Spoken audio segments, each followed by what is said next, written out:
Hey everyone, welcome to episode number 38 of the New Slang Podcast. I'm Thomas Mooney, the editor-in-chief of New Slang here in Lubbock, and this week we have Zac Wilkerson on the podcast. He was in town the weekend before Thanksgiving, and so in typical fashion we set right after they did a sound check. We sat up and had this hour-long conversation about music and whatnot. This week we're going to have 2 episodes coming out. Later in the week we'll have one with Grant Gilbert as well, so be on the lookout for that. Just a couple of plugs of stuff that I've written lately. If you go to Wide Open Country, you can find, I think there's like 3 or 4 new pieces out since the last podcast. Probably the coolest ones are this one list of, and it's the latest one too, this list of the best, and I say best in quotes, the best live records in country and Americana music. That was a lot of work actually, trying to come up with this list, because once you start really diving in, obviously you're going to find that there are thousands of really great live records. I mean, some are mailed in too, but so anyways, yeah, it's a list, 25 long. Actually, there's about 75. There's 75 live albums on the list, though, because I just had to have like 50 honorable mentions, or just other records you should check out. So yeah, 25 best live records in country and Americana music. If you've listened to any of those, or if you think that I'm wrong about stuff, you can find me on Twitter at _newslang, and we can debate. I think like really the big debate would be, what is the number 1 record? Because I think like there's really 3 contenders. That's At Folsom Prison by Johnny Cash, Live at the Old Quarter by Townes Van Zandt, and The Last Waltz by the band. And now that's the order I went in. The band, Townes, and Johnny Cash. And I know that so many people think that At Folsom Prison is the most iconic. It's special, and it kind of like really kicked off in so many ways outlaw country, and it's so important to not just country music, but like the idea of a live record. I get all that, but I just think that you can read about it whenever, if you go and look at the article. I just think The Last Waltz and Old Quarter are just that much more special and meaningful. So yeah, if you want, let's go talk about live records in country and Americana music. Maybe there's some stuff you've not heard of, so, or not been able to check out. So yeah, so that's one thing. Another one is 15 hidden gems or rare gems by Waylon Jennings. Obviously Waylon is as iconic of a figure in country music as one can possibly be, and he released a bunch of singles. There's a lot of songs so I tried my best to show 15 that are probably not as well known. There's plenty more. Again, that was like just trying to find what I thought were, in my opinion, songs that have not been talked about at length as much as some other ones have. So yeah, if you have any other hidden gems from Waylon Jennings, go ahead and send them my way. We can talk about that too. I do have a couple of new pieces that will be coming out this week and early next week. Everyone really liked the track-by-track listener's guide to Turnpike Troubadours, and so the next one is going to be on From A Room Volume 2 by Chris Stapleton. That's out this week on Friday. So yeah, that's going to be the new, or the next track-by-track listening guide. So check that out at the end of the week. Next week we're going to have some more hidden gem stuff. So yeah, go ahead and check those out. If you don't follow me on social media, it's fairly simple. Go to Twitter. Everything's really just under _New Slang. You'll be able to find me. If you haven't subscribed to the New Slang Podcast, go ahead and do so. If you haven't rated us on the New Slang Podcast on iTunes, it really is beneficial if you rate us. Give us 5 stars if you think that's what this deserves.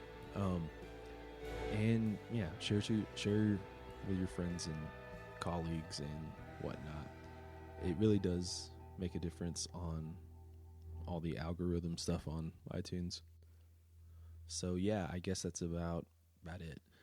Here's this conversation I had with Zac Wilkerson. Good. How's it going with you? Oh, not too bad. We're just gonna roll and just roll, go. baby. Yeah. I've not seen you in a while. I know, it's been a little bit. You just recently. How long ago did you move? I moved 2 days after Christmas, which I don't recommend. I was gonna say, I was like, it's been like 6 months since you moved, and like now it's been. It's close to a year now. Yeah. My Dust Bowl Soul came out on November 4th, and that was the same day that my wife got the job offer down in Killeen. So yeah, how's it been down there?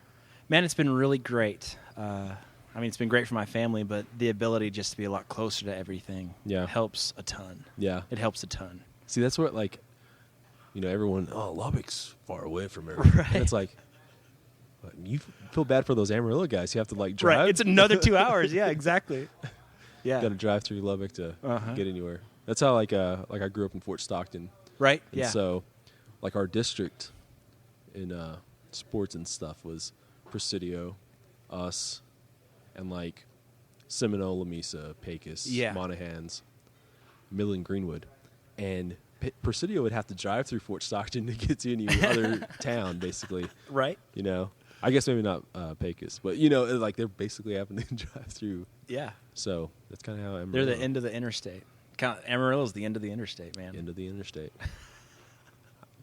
See, I feel like that's the time if like somebody else was here would say, man, you should write a song about that. But we're not. Anytime someone says that to me, I say, no, you write it. You think it's that easy? You jump in and do that, buddy. Yeah. I always like just seeing just how much stuff on Twitter or on Facebook or whatnot when people just say that. Like, they'll say it to, like, Jason Isbell. Right? Which is like... Like, what? Come on. Jason doesn't need your help deciding what to write songs about. Yeah. At all. Yeah. But I said, I think I had... taken one of those things that somebody had said and was like, telling Jason Isbell or whoever, like, you should write a song about that. You should write a song about that. It's just as ridiculous going like, hey, you know what? You should write a tweet about that. You know what I mean? Like trying to like, it's just exactly. That's how, and that's stupid to be like, oh, you should tweet about that. But it's just as ridiculous. You know what I mean? But you're right. That's probably the best. That's one of the best. What's the word? I just lost it. I've been driving all day. Allegory, metaphor, right there. That's the best metaphor, I think. Yeah. You should tweet about that, or you should write a long, wordy Facebook post about that. Mm-hmm. In saying that, though, have you ever actually or have you ever written a song where after somebody said, "You should write about that," and you go, "Yeah, I should actually." Nope, not a single time. Felt like maybe. Now I will say this. It's different if a fellow songwriter says, "Oh, hey, that's a good line." Yeah. That's totally different. Like Walt and I have done that a couple times.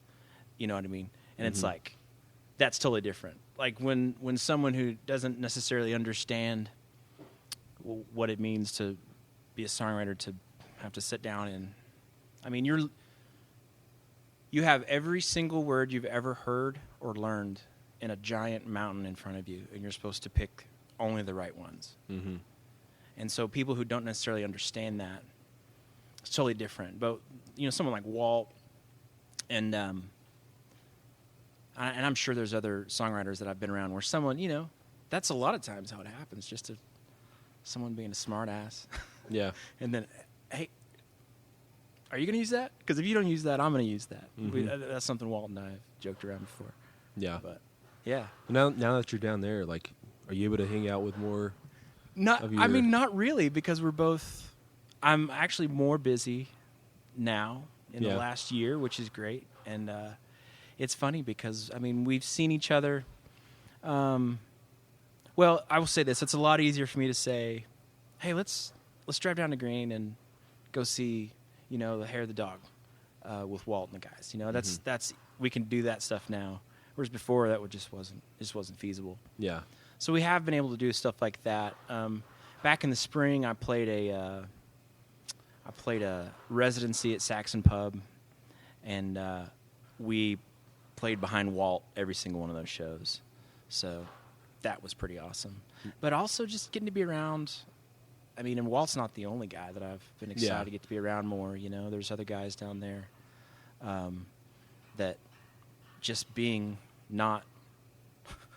less than 7 hours away helps a lot. Mm-hmm. Or actually, I think it's 8.5 from Amarillo to Green Hall, because we got to go to Green Hall tomorrow. So we know it's 6.5. Yeah. Yeah. So that helps a lot. Proximity is a pretty big deal. There was a guy, actually, it just made me think of this. There was a guy that I was talking to, and he was asking me, what would you tell someone who's trying to get started? And I said, play every single time you get a chance to play. Mm-hmm. Like, don't turn down shows, and go where it's happening, because the happenings are not going to come to you. That's not going to show up at your doorstep and say, hey, play me a song. It's not how it works. Yeah. So just show up, and you know what I mean? Yeah. Blue Light's a perfect example of that. Bob Dylan didn't stay in Minnesota. Exactly. Right? Exactly. But Blue Light's a perfect example of that. That's how the culture has grown. Yeah. You know what I mean? That's one of the reasons we love. I'm so glad to be back in this room in Lubbock. See, that's the thing is like, I think that's kind of as far as Lubbock goes, where back in the day, I think being from Lubbock just happened to be, oh, you're from Lubbock and you started playing music. Yeah, right? It's got a bit of a reputation's not the word, but yeah. But now, like, I would say, like, in the last, at least since, like, Pat Green, right? Pat Green came to Lubbock at Tech and then started playing around, Wade Bowen, guys like that. Definitely. But I think now there's even been a few people who have moved here just to be like, I'm starting a band. Yeah. You know what I mean? And that seems like a new thing. Yeah. Well, Lubbock is absolutely a music city. There's there's a few hubs in the state, Obviously, Fort Worth that's our youngest, you know what I mean? It's popping off there and has been recently. Yeah. Of course, you've got Austin. Houston's always going to have music. Yeah. San Antonio's always been a music city, but like Lubbock, I mean, I guess Lubbock would be the second to youngest brother or sister of the cities, you know what I mean? Mm-hmm. But, I mean, Lubbock's been a music city for what? 40, 30? Longer than... Yeah. But, I mean, as far as you talk about people coming here because they just want to play music. Yeah. Nobody moves to Amarillo because they want to start a band. Yeah. Well, I would say that... you know what I mean? Yeah. And there's certain cities, like nobody moves to Abilene because they want to start a rock band. I think Abilene's the most boring city in America. Hey, no comment. All the Abilene people are going to get mad. I don't know. Everyone in Abilene listens to this podcast. Yeah. Every single person. Yeah. They actually play it on air. Do they? Just in a loop? Yeah. I'm glad. I wish I'd known. Yeah. But I think, like, obviously there's a reason Lubbock's called the Hub City. It's because all these kids were moving here, right? I mean, even if you just look at the guys around, like Buddy Holly. Buddy's from here. Oh, absolutely. But like Sonny Curtis or like Waylon, they're all coming from little towns. Yep. Coming up here. Yeah. If I was going to move from Lubbock, though, which I'm not, but if I was, I would probably go to, like, Fort Worth. I think Fort Worth is really my heart is kind of torn between Austin and Fort Worth, to be honest with you. Mm-hmm. I love Austin because of people I have there, and I love Fort Worth for the same reason. But fortunately for me, somehow I've been able to etch out kind of a bigger name in Fort Worth, so I feel like it could be more welcoming. But the amount of musicians that come out of Fort Worth is incredible. Yeah. You know what I mean? Mm-hmm. And that's another city. People move to Fort Worth because they heard the music scene's going on. So yeah, well, I And think it like is. just how many people move from Lubbock to Fort Worth yeah, after they've I don't know, like graduated out of Lubbock. You know what I Yeah. mean? Where I mean, it could. because it's You just could like, look at it that way, but it's- I don't want to say it's a stepping stone. You know what I mean? Because there's a lot of work to be Yeah. done here. I think It's what not it that you is can- though is like it's just all because like when you move down to Proximity. is a lot more places to It play, helps a lot. easier to drive out of. Well, and one of the things that I still enjoy playing solo shows. That's a lot of fun to go and talk to people, and Mm-hmm. it doesn't have to be a show. I can hang out with an audience and play some songs in the meantime. And I'm able to do that more, say on a weekend or a weekday, Yeah, and it doesn't have to be, the time and resources it takes to drive 8.5 hours. It's not 2 hours on a Tuesday night. Yeah, I'm going to take that pretty much every time. What was your Saxon pub residency? What day was that? We played Wednesday nights. So- Walt's been playing Wednesday nights at Saxon for, I think they did 9 years in a row. They've done 700 shows That's in the Saxon. And so, isn't that incredible? And that's. I think Walt, I'm positive Walt had something to do with getting us in there, but we've played there before. Yeah. We've played a couple of weekends and stuff like that. Walt's always awesome whenever I show up. He throws me on stage for a couple songs, so they knew who I was. But see that's something like right there. Yeah. That you wouldn't be able to. You're exactly right. do. Proximity, the ability just to show up, and that's what I was Yeah. talking about. Blue Well, Light. I mean, like, Because at Blue Light, like, I've seen more people get pulled up to play their own songs just because of the open mic, But I mean, even before I won the open mic, there were nights when I would come down here. Casey Berry was the first guy to bring me down here, yeah, and there were nights when Casey would bring me down here. We came to see Josh Weathers one time. That was incredible. But we came on a weeknight. And I guess it must have been the open mic, but I didn't play or anything. I think he just drugged me down here to see what was going on. Because Yeah. at that time, man, it wasn't even in my thought. brain to Yeah. go get to do this, Yeah. to have the privilege of doing this. So, but I remember I'd never been to a bar where it was like, hey, come play that song, or you know what I mean? Mm-hmm. And I distinctly remember someone from the stage pointing to someone somewhere in the audience and saying, hey, come, and they'd been talking about a song, or someone just written something. Like I Yeah. said, I was so new, I didn't even know who anybody was. That was the night we won Blue Light Live was the first night I met Brandon Yeah. Adams. And that was when I realized, hey, this isn't just like a show up and play songs thing. I'm going to have to like Yeah. know who these people are. you know? Yeah. Brandon's the guy who during his show, Yeah. It was probably him. he You come know up what here I and mean? play, and Yeah. it kind of gets back to like the I don't like to refer to it as like a jam, you know what I mean? But No, like kind of thing where you can Jam's not the right word, because it's more about, Yeah. hey, here's this thing I made or heard, and I'm going to bring it to the group. You know what I Yeah. mean? It's But like like- hunter-gatherer, honestly. Brandon's really good at the I guess like the local celebrities out in the Yeah. audience, and He going, knows hey, everybody. come up here and play that song, and then like he'll get off, go use the restroom, go Yeah. Jaeger bomb, I don't and then like There was a they'll night play 3 songs, I and then played they'll come a up here. song swap with Brandon and Red and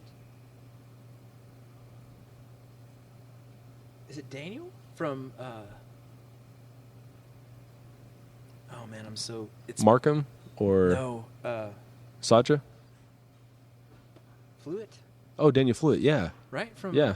Thrift Store Cowboys? Yeah. Is that right? yeah, Oh man, I was totally second guessing myself. Yeah, but we did a 4-way song swap, and there was a whole lot of that towards the end. I Mhm. know Danny Cadra came up and played a song. Is it Cadra or Sadra? Saja. Sadra. I've Yeah. never heard anyone say his last name. I just know he's Danny. Yeah. Dude. Dude, yeah. But stuff like that.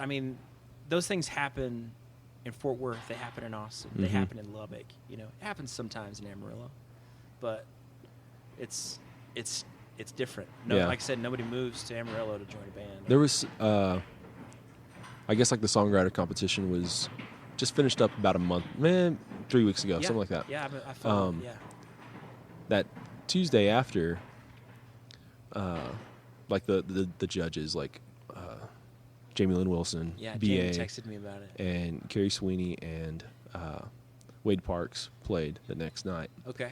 And like there wasn't really many people in here, and what they ended up doing though was like, you know, the like little railing around the bar right there. They just set up right there where all those chairs were, and like there was probably like 15 people in here. That's badass. And we just all sat like over there, and it was like, it was really cool because like there's no mics, nothing like that, just like playing. a living room. And like at that some night point, at like Wade's, do you remember that? Yeah, that was one one. of BA was like, this reminds me of all the times I've played in Wade's kitchen, you know, around the table. And Six was here and we were talking about it, and he's like, we need to figure out a way to make these happen. Right. You know, like even if it means no one's here. Right. But like hey man, I think the Monday night songwriter night is the perfect way to do it. Yeah.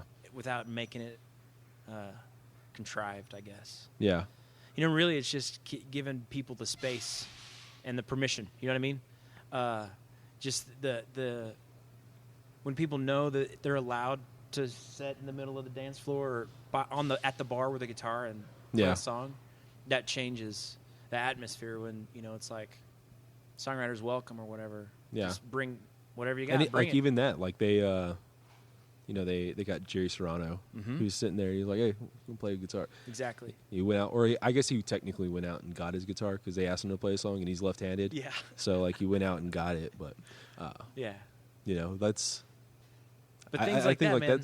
that's one of those things where, that was just like a lot of fun, and like I'll remember that for a while. You know what I mean? As far as like just kind of being. Yeah. Where everyone was kind of like cutting loose. Carrie was playing songs that he would probably not, or I'm not going to put that, I'm not going to say that because Carrie would play whatever no matter what the situation is. But sort of, you know, and like you could tell like Wade was having a lot of fun and like Jamie was having fun. And it was just like fun, and it was just, not contrived, not anything other than exactly. And I think really because here is the kind of place where that's allowed. That's not out of the ordinary for some place like here. You know what I mean? Which is unique. That time at Wade's was a lot of fun. That was a lot of fun, man. That was you know, that whole time my wife was texting me and she's like, "Are you okay?" I'm like, "Yeah, I'm good. I'm playing songs." She's like, "You're still at the show?" I'm like, "No."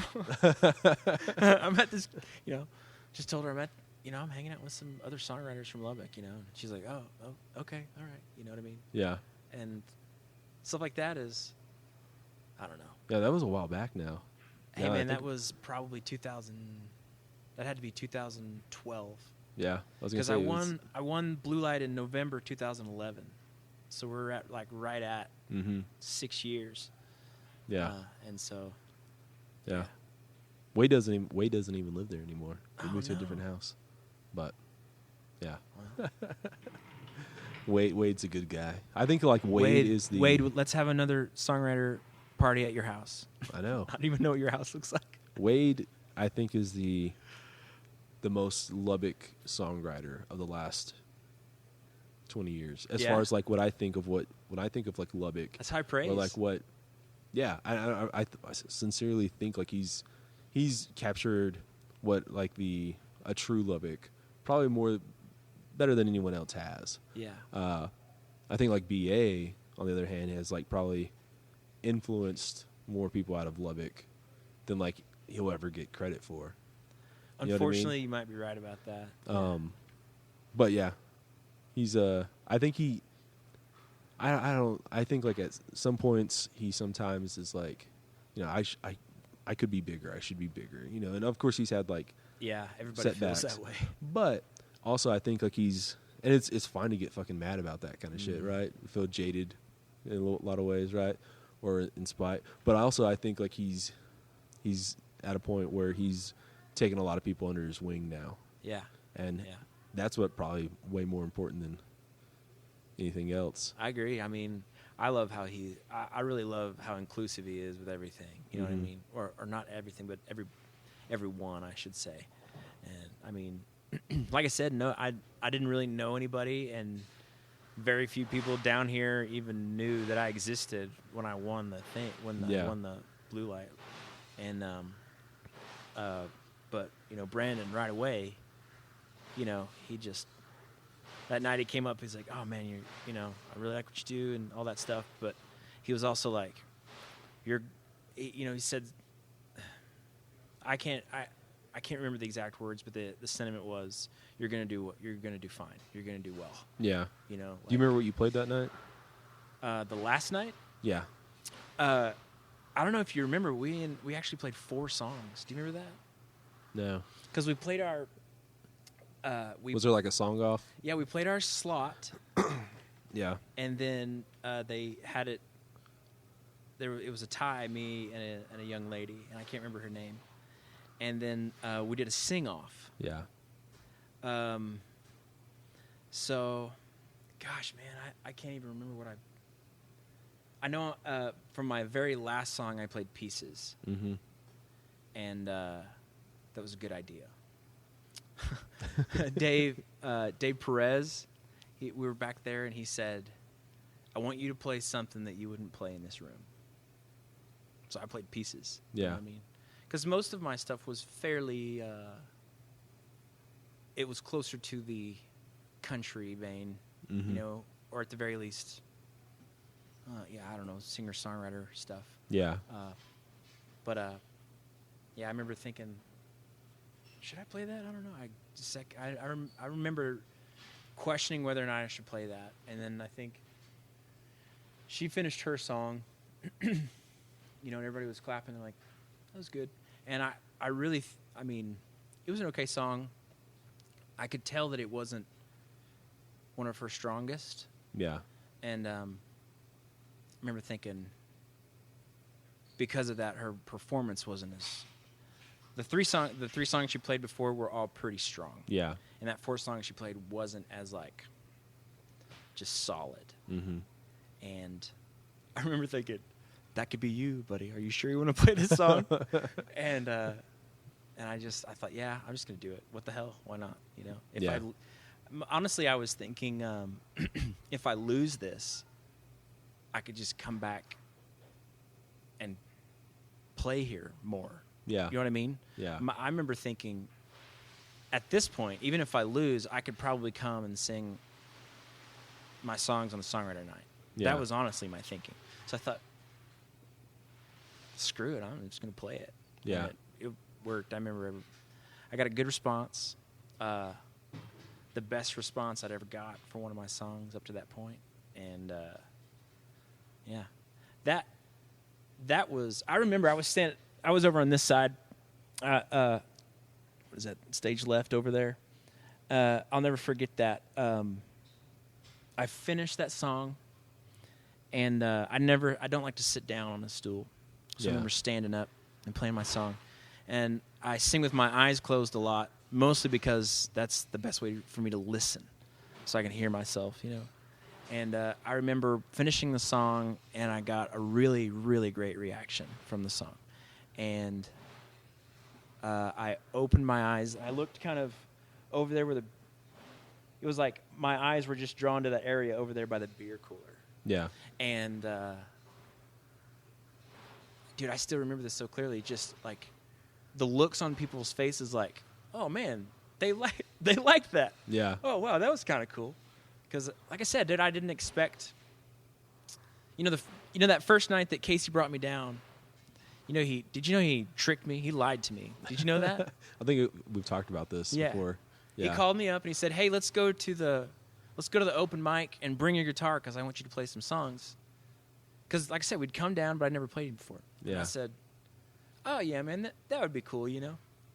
And playing my songs for people wasn't really hadn't really thought that through very much, or it hadn't made itself apparent yet. Mm-hmm.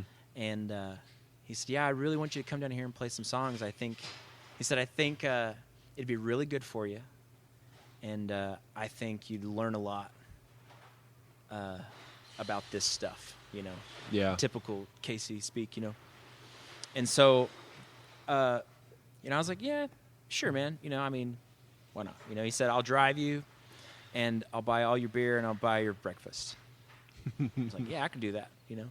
Came down here, and he had texted or called ahead, and my name was already on the list, you know. Yeah. And I remember thinking, my first reaction was kind of like, this is what?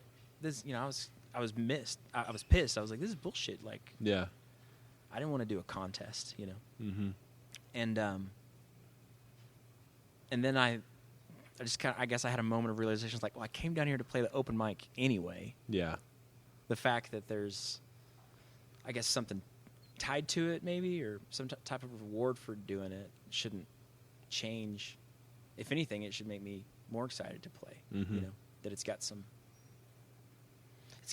got an opportunity to do more with it. So, I kind of just, I think if I'd have known about the contest, been really understood what the contest was, I think if I'd have known about that, if I'd have known as many people from Lubbock that I know now, and if I'd had time to let all those thoughts stew in my head, yeah, I don't think I would have done it. Yeah. I don't think I would have ever signed up by myself, which is probably why Casey did it for me. Mm-hmm. And I don't think I would have came into it with the same, I guess, attitude as far as, I'm just going to play. It really was like when I realized, oh, this is a place where people just like to play songs, which was cool as hell to me, you know. Mm-hmm. And because I've been in a lot of, even in church, you know, I've been in situations where it wasn't that pure. I'll put it that way. The motives weren't that pure. You know what I mean? They weren't that simple. Like, just come play some songs. Just be part of what we're doing. Yeah. I think if it hadn't happened like it did, I would have talked myself out of it, or told myself that's not the way for me, or something like that. So, I mean, I'm not mad at Casey for lying to me. Yeah. Well, it's all that time, just like you said, stewing. It'll. Yeah. Time more than anything is can add to the self-doubt. Yeah, absolutely. You know what I mean? Yes, it can.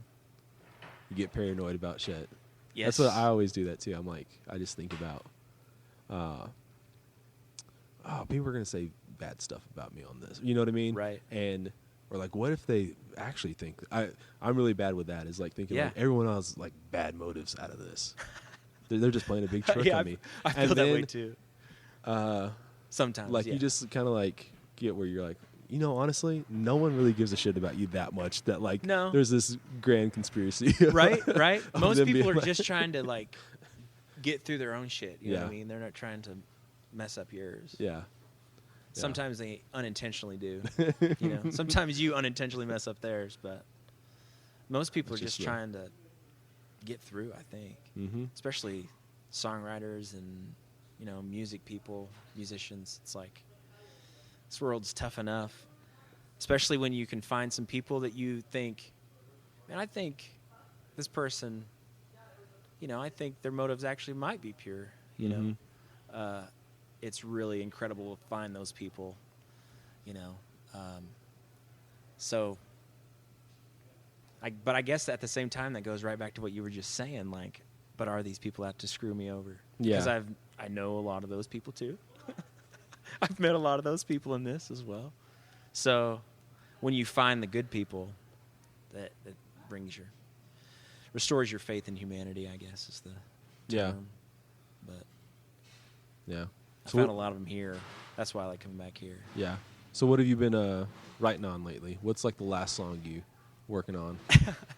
We'll go. The last song? Yeah, like I wrote. What have you been? I wrote a song last night. Yeah. Called Demons. It's about what we were just talking about. Oh, wow. But really coming to terms with the times you messed up someone else's shit. like your mistakes, you know, just realizing that even though you try to do it correctly and keep your hands clean and be everybody's friend, that you fuck it up. So yeah, you have to you have to come to terms with that. You have to deal with that. That's what Demons is about. Yeah. I wrote it last night. Yeah. All day yesterday. Where were you guys last night? Were you in I was at home last night. Okay. Yeah. I didn't know if you had. I didn't know had you guys played in Amarillo or no. I mean somewhere else or. No, we. It's funny. We just switched over our booking. Mm-hmm. So October, November, and December were a little thin, I guess is the word. Like right now, I don't have another show until December 9th, between tomorrow and December 9th. So it's pretty unusual for us to take 3 weeks off. Yeah. I don't really know what I'm going to do with myself.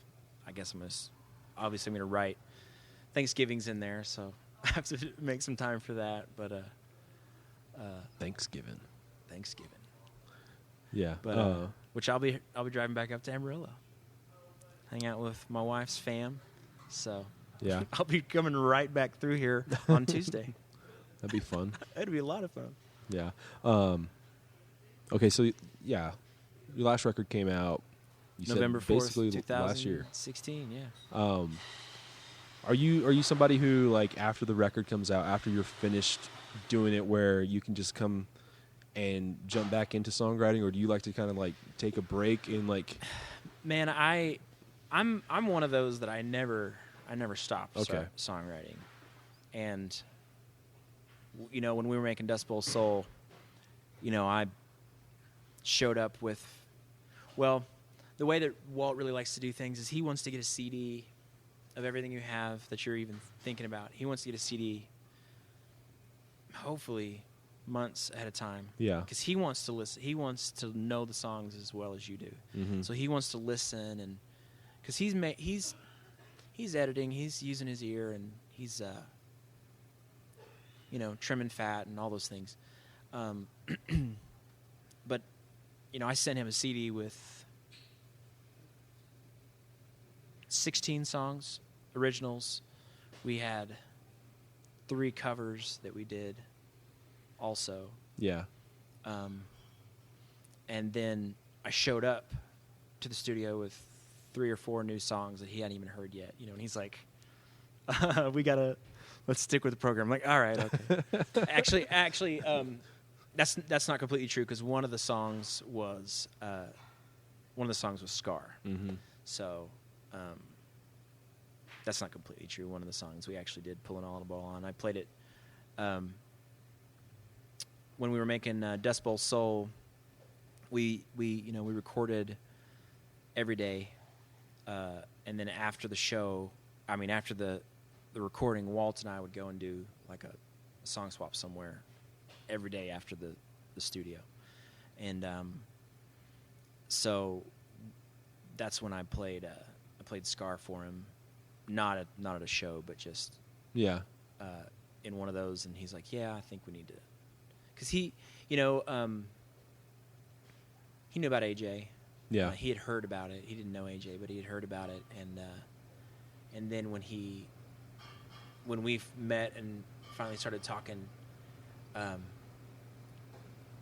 brought up AJ just in conversation or whatever at one point, and he realized that we were, friends, because AJ was the first person to ever give me a show. Yeah. Because I had started a Twitter that was it was back when I just went, I had the trio and we just went by Wilkerson.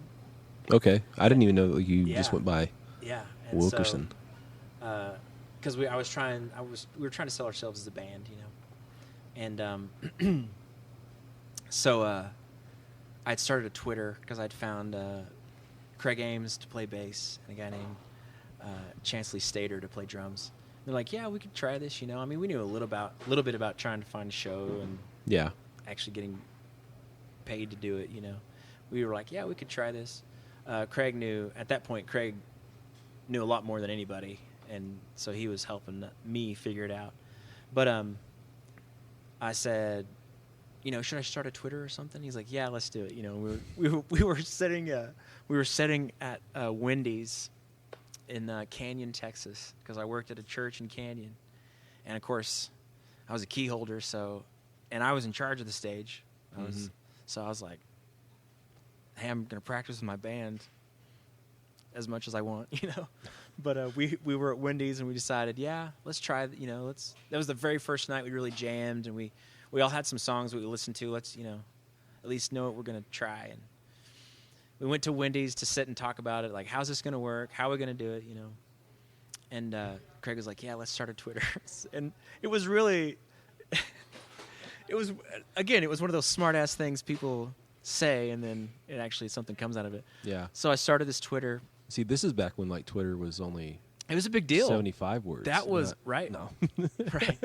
That was man. That would have been really early 2011. Mm-hmm. And and I remember we were sitting there and talking through this stuff, and probably 45 minutes into us talking, I get a text from AJ, and he says, "Do you want a show?" Yeah. And I told the guys, I'm like, "Well, this just happened." I'm like, "Are you serious?" And he had been double booked, and so he needed someone to fill for him, Yeah. And I remember I said, "Can I call you in an hour on my way home?" He's like, "Yeah, absolutely." And I said, we wanted the show, but I want to talk to you. Because, like I said, man, I didn't really know how much this worked. And I was like, "You've never heard us play? You don't know." And he was very cool, man. He said, "I've heard you play with Chancey Burnson a lot." And he said, "I know if you're doing it, it's going to be great." I was like, that was a huge vote of confidence that I didn't ever expect. Yeah. So I told Walt that story, But AJ and Chancey and Casey, those were the three guys in Amarillo that they really kind of pushed me into doing my own thing, you know what I mean? Yeah. And yeah, anyway, but Scar was one of those songs. Yeah. It's such a fucking good song. Thanks, man. I mean, obviously there's the emotional aspect of it being a good song, but even just on the technical lyricism side, I'm like, dude, that is a really well written song. Thank you. Thank you. I fretted over that song a lot. Mm-hmm. I wanted to write AJ something, but I didn't know what that was going to look like. Obviously, you never know what it's going to look like until it's done. Yeah. But I knew that I was like, I need to put this on paper. I have to put this on paper. It can't just be one of those things that just goes away. So, I wrote probably total 3 or 4 songs. Maybe I don't even know if I can go that far and say it was 3 or 4 complete songs. But ideas. Yeah, of a song, I mean, definitely 3 or 4 unique starts. Yeah. Verse and part of a chorus type.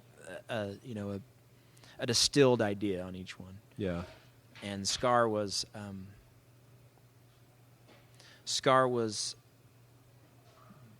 kind of this. It's weird because this is going to sound really hippie bullshit, but I'm going to say it. Scar was the song that I didn't want to write. Mm-hmm. I knew it was in there, and it was the last one I wrote because it was the last one I wanted to mess with. Mostly, at the time, my folks were still living in Dumas, Texas, and so I had to drive from Amarillo to Dumas, and more than once I saw the Scar on the side of the road right after it happened. Yeah. And so seeing that is not fun. But yeah. So, like I said, that was the song that was I wrote the other 3 to get all the bullshit out of the way, and then it was I'm just gonna say it, because some of the stuff is second verse well, I guess the second and third verse, there's some things in there I was like, I don't know if I should say this because it's a little too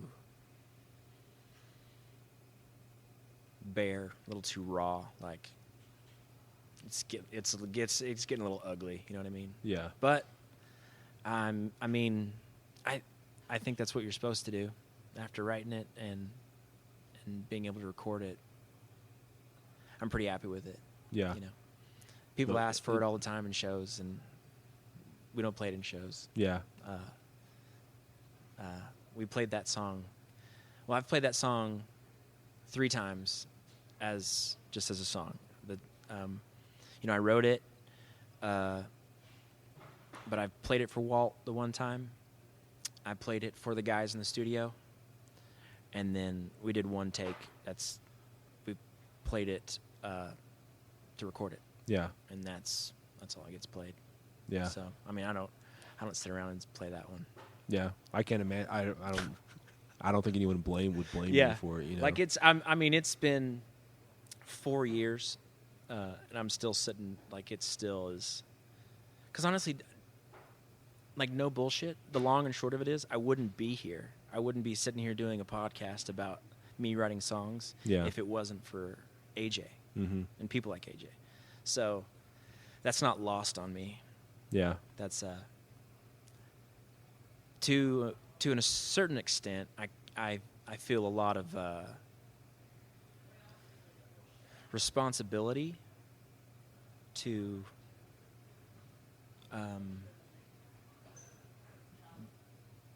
go until I die. Yeah. Specifically because one of the reasons is because of AJ. Yeah. You know, like AJ, I actually have an interview that I did with AJ on the Armadillo with Craig. I recorded it on my phone also. Yeah. Because I remember thinking, man, this is just so cool. Because I looked up to him, you know what I mean? A lot. Yeah. And I knew guys in his band before I knew him. And like Jordan McLean, I'd known Jordan for years, just playing church scene, you know? Yeah. And Jordan introduced me, and I found out, oh, Jordan's in a rock band? Yeah. I got to see this. You know what I mean? Also, just to interject here for a second, yeah, for other people to know, yeah, like AJ's backing band basically like became Strange Town. Yes. For AJ Swope and the Last Train Home, the remaining members formed Strange Town with I just lost their names. I've known Tyler for a long time. I just lost his name. I'm so sorry, Tyler. The other guy I don't know as well. But I can't think of his name now that you said. Oh, I can't remember. I know. That's names are probably my greatest weakness is names. So, but anyways, yeah. Anyway, but I mean I knew Jordan and I had met Ben and I knew Ronk through church, and I thought, man, I'm gonna go and see what this is all about, you know, and. Yeah, man. He's just one of those guys. Like the first time I ever hung out with him, it was like, oh yeah, dude, come on in. You're part of the club. You're one of the guys. You know, you're one of the cool kids. You know, I'd never been one of the cool kids ever in my life. You know what I mean? So he was one of the guys that was like, yeah, come play a song on the stage at Golden Light. You know. Play, you know, stuff like that was, I don't know. I'd been sitting back behind Chancey playing just some lead guitar, you know, and background vocals, and just kind of helping him fill everything up, and like I said, the idea that I should play my songs for people. Yeah. Nobody knows my songs. You know what I mean? And but like Chancey and AJ, they were. And Casey, those were the 3 guys that kind of pushed you out the door. Yeah, they did. Make you. Yeah. Well, actually, this is funny. The first time I ever played my song in public, we were playing at the Golden Light, and I was playing for Chancey, and he said we'd been talking about songwriting, you know, and I'm trying to think of all who had heard any of my songs, but it kind of got out that I was writing songs, and you know what I mean. And I think I made the mistake of playing them for a couple people, you know, probably at an after party or something like that. And but no one really had heard me perform or whatever. To say perform seems like such a strong word for what I'm about to describe, but Chancey said, "Oh, we got a treat for you. Our buddy Zac Wilkerson is going to play some of his songs for you." And he took off his guitar, and he just bought this new Gibson acoustic guitar, and he took it off and he handed it to me, and he walked off stage, and Aaron Balderas, I don't know if you know him. He was in Copperhead, but a guy named Chris Hodges was playing drums, and a guy named Josh Dugan was also playing guitar. And when they saw Chancey take off the guitar, they just walked off the stage too, because it's pretty common to take a break at Golden Light. You play the long sets, you know, you take a break, and they're like, "Oh, it's break time. Here we go." And they walked off the stage with him, and I'm standing on stage I've still got my electric guitar on, and I'm holding an acoustic guitar, so I've got that awkward thing happening for me all of a sudden. So I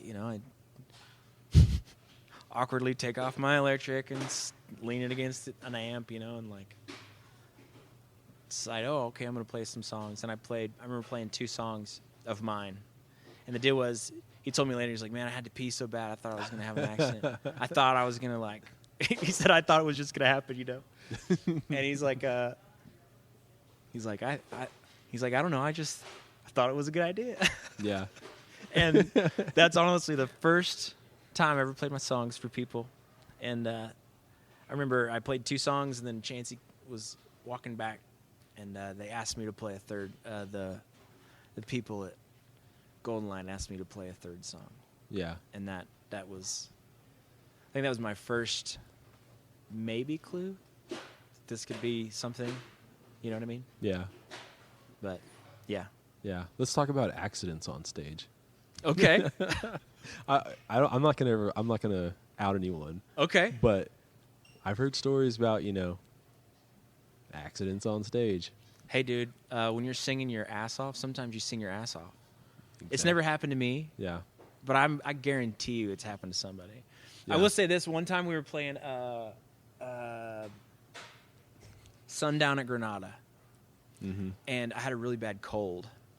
And, you know, my show prep usually involves me just blowing my nose for like 30 minutes. And I missed one.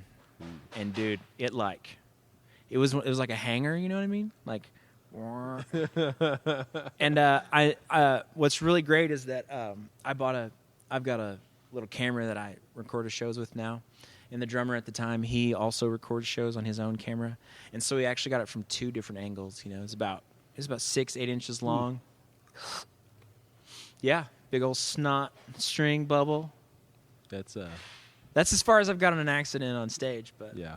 My buddy Jeff was telling me, he played with Restore Cowboys, and he said that they were, I guess, like in Colorado, and had gone to, I don't know, they were maybe like in Denver or something like that. And how they're playing this dive bar, I guess, and the sound guy's like, "Y'all kind of just take it a little bit easier than you think you should, because the elevation will get you. Elevation will get you. You know, everyone's like, he's like, "No, I'm not even messing. We had a metal band in here last night, and they thought they were real badass, and the drummer fucking shit himself, you know, like mid-set." Oh. Oh, man. Yeah. So it happens, I guess. I mean, I guess. Oh, man. Yeah, well, the elevation is very real. It's very real, and it will find you. Yeah. Music Fest is a great example of that. Yeah, that's what I've heard. I've heard that you can always tell the people who no one gave them the memo. Yeah. No one was friendly. No one was their friend and said, "Hey, you know, listen, I know you're excited about this week. Yeah. Your favorite, you know, all 12 of your favorite bands are playing. But I just, you know, Maybe chill just a little bit. I know. I don't know. I guess like this past summer, we went on vacation. We were like just in a cabin for a while up in Angel Fire, and my grandma was just like, it took her like basically half the week to get adjusted. Yeah. And then like she was fine, and then like when we got back here, she was, took her time to get back for some reason, like get back adjusted to Lubbock. She's the only person who I've ever seen where went to her house after vacation and she was just like laying down. I'm like, what? Why are you feeling bad or something? He's like, no, I just have to rest. I'm like, you're the only person I've seen who has to like rest after like a week of vacation, like resting. You didn't do anything while we were there. I still have to rest. I'm like, okay, I get like we had to drive back and everything, but come on. I don't know. Yeah. On that trip, though, I felt like I was the only one. It was like family. And that's the only time like I've ever felt like an alcoholic because no one else was drinking. And I'm like, that first night they had all kind of drank a little bit and the elevation kind of got to it and they just stopped. And I was like, I just know like how to stop, like, or slow yourself down. Yeah. Yeah. But the rest of the week I'm just. Yes. I don't know. Just go for it. Yeah. They were all kind of just hanging out though. Yeah. Not even drinking, just water. I don't know. Going on hikes. Bummer. Yeah. Going on hikes? Yeah. Hikes. That sounds, it sounds okay, but. Hiking in the mountains. Yeah. Go see bears. I don't know. Bears? Yeah.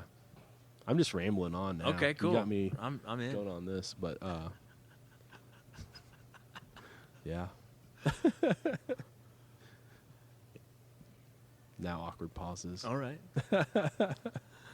So getting back to like the I guess like writing, and you said like you constantly writing. I know a lot of people guys a lot of guys like they'll put that on pause or something where like you're able to like write down the ideas but then go into, for lack of a better term, promo the record mode. Yeah. You know what I mean? And then like after a while when it's time to start getting another record, going back into the writer mode. Right.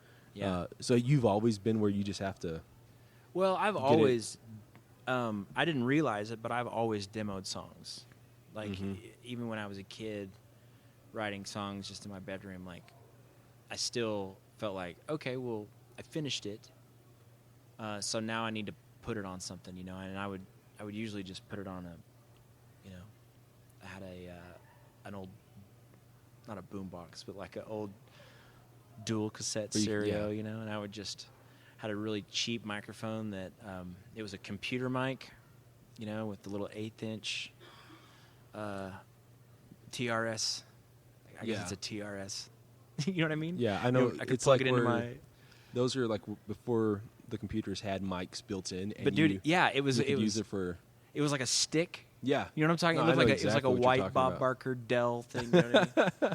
And I remember making demos just into the stereo with that thing. Yeah, just on it.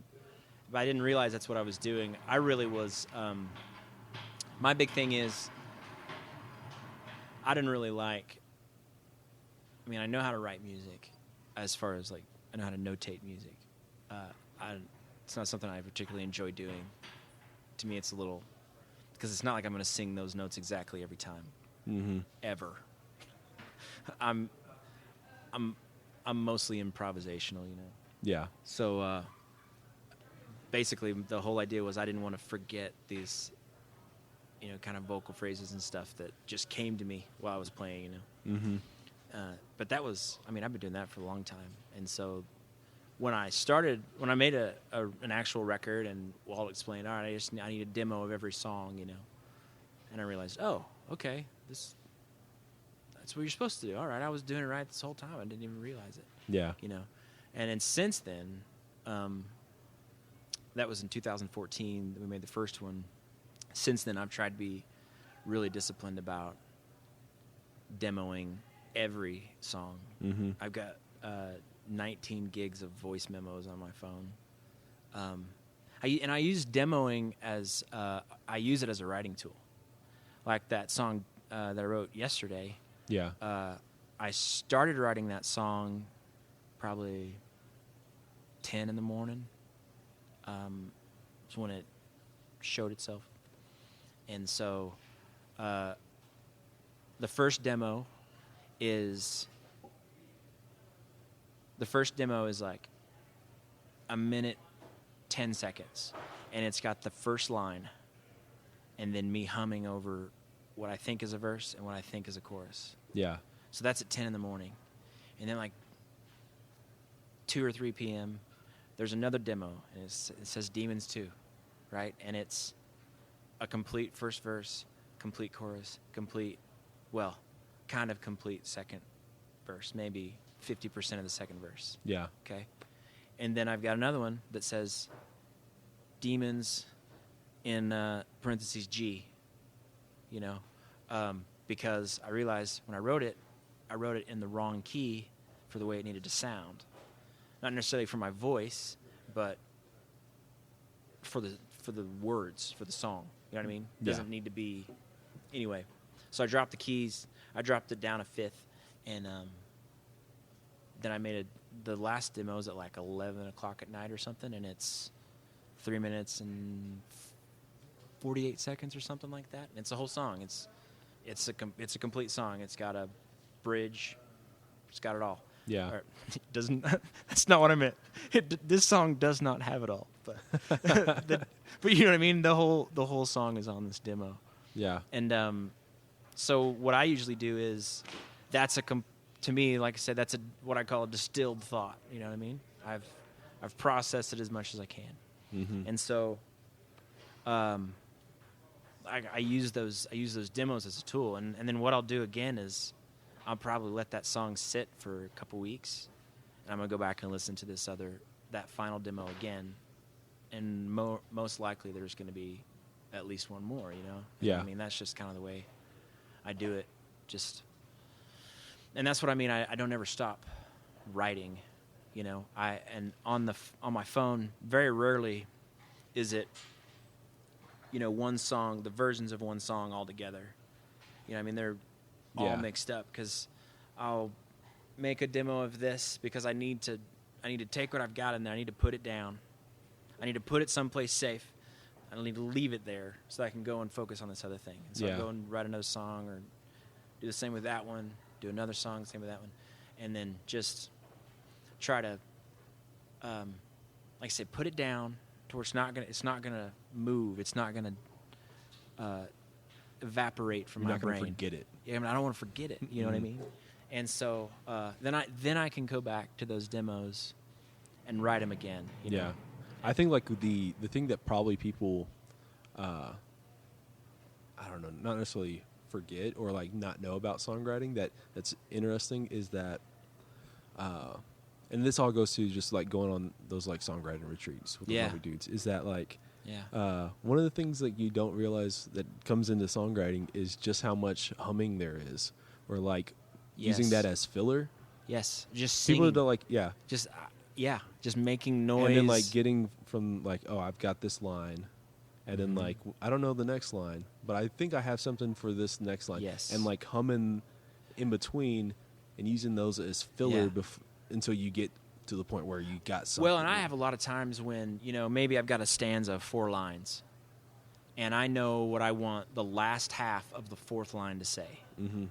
So it's almost like reverse engineering because I know where I need to end up. Yeah. You know what I mean? I know what it needs to turn into. So then I've got to go from that point and say, okay, well, I've got this first verse up, or this first stanza of the verse, I've got to somehow build a bridge between these two. Yeah. That happens quite a bit, and then sometimes it's like you get the first word of the second line of the stanza and nothing else. Like, okay, we can do. You know what I mean? Yeah. It's kind of like it's like being able to build an entire car starting from just one part. You know what I mean? Like, all right, here's the alternator. Now build a car around this. Yeah. So. Yeah. There's a lot of the humming and the basically filler. Yeah. You know what I mean? Yes. And like that's something too is like I saw a whole lot of the, I don't like this line, but we're gonna like use it right now just as a Oh yeah. holding something block. Susan Gibson says is you can't fix a blank page. So write something bad. Yeah. Write something bad, and then you can fix that. But you can't fix Yeah. nothing. You know what I mean? Yeah. So at least give yourself something to work on. You Yeah. know what I mean? That's been incredibly helpful for me. Just the whole idea. You got to give yourself permission to suck. Yeah. Really is what it is. And then you can go back and say, all right. But it's not as good as it could be, but at least I have something. At the very least, I have a turd to polish. Yeah, you got something to work with. I mean, like that's part of it, right? Yeah. But yeah. So demoing is like that's the big. I demo always, and that's one of the big parts of it is that you can't just put something down. If it's like you said, humming, just 2 words in the middle of 12 bars of humming is fine. That's better than nothing, Mm-hmm. It's going to get you a lot further than just staring at the wall and like, oh, that doesn't work. This doesn't work, Yeah. I also write a lot. I say I demo a lot, but I also write quite a bit in my head because, those voice memos, they're several hours apart, but during that whole time, I'm still writing it in my head, you know what I mean? Yeah. Yeah. Oh, is it time already? I guess so. It's 8:10. Well, yeah. We can call it right now. Oh, We've been talking for about an hour now. Really? Yeah. I don't know. I haven't thought about it. I mean, Yeah. it's nice to be hanging out with you, man. Yeah, Haven't seen you in a while. you as well. It's been fun. We can hang out like right after I even stop recording too. I know, that's cool. Let's do it. All right, sounds good. Thank you.